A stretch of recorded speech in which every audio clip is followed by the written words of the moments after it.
Thank you so much for being here in the event. I'd like to ask you, how do you feel within this event? How is it for you to be back here in your, let's say, in your home or Mother Earth, Yes, right? yes, yes, yes. And at this event at the dinner. Yeah, I'm so grateful and so moved beyond my expectations, honestly.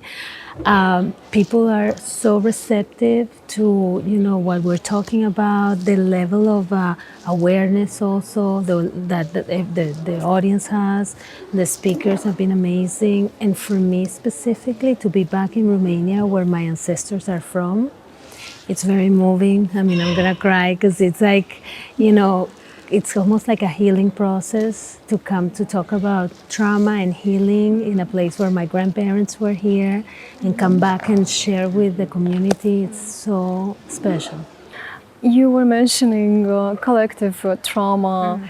What is something that we can do to heal what we may have inherited from our ancestors? Yeah, that's a great question, because usually what we do as a collective is we push away from that and we hide it under the rug.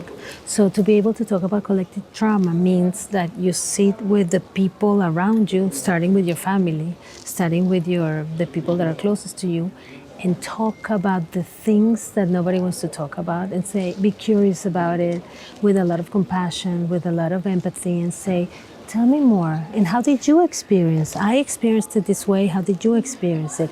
Maybe we can share some of the things that we lived through. And I think one of the things that has helped with collective healing is creating spaces in the community, maybe through the leaders of the community, maybe through people that are very active in the community, and say, let's open for difficult conversation about things that have happened to us. And because we're curious to hear how everybody lived this, like what it's like for you as a second generation communist, child.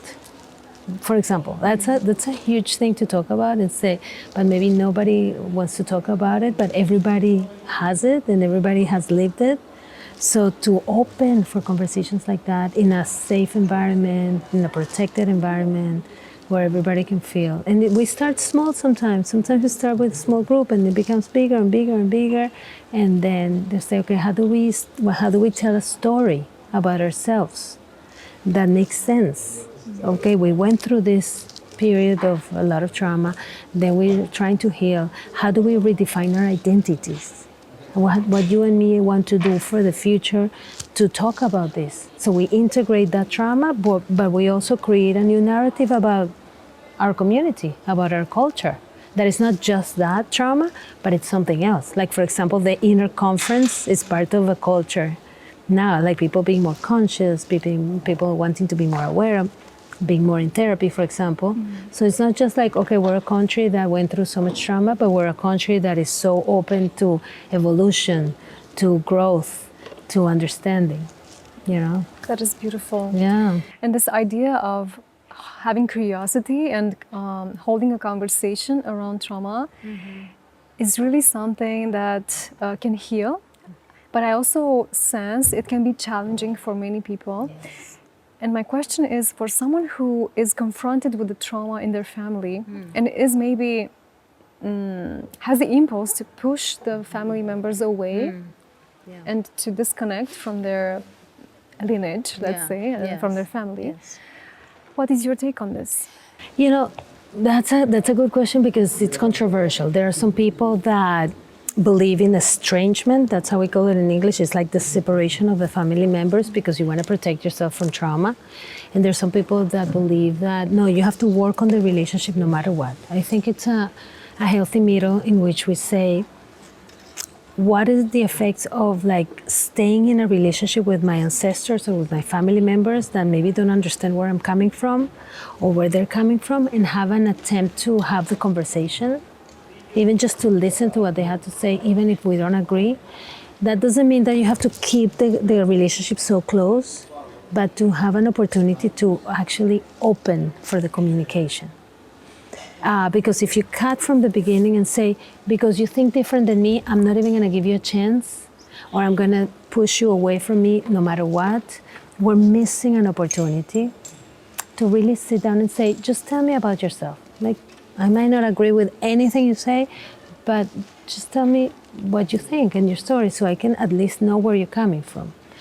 It might be that you cannot even tell your story to them because they might not be receptive of that. But starting, and I think these new generations, the younger generations, are more, they're more risk takers in that sense. It's like, we don't want to deal with like things that are fake. Let's do like what's real, what's authentic.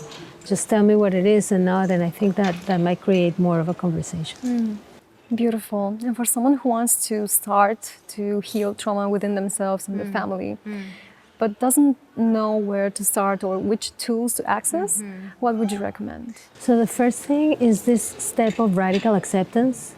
First thing, buy my book. That's the first thing to do.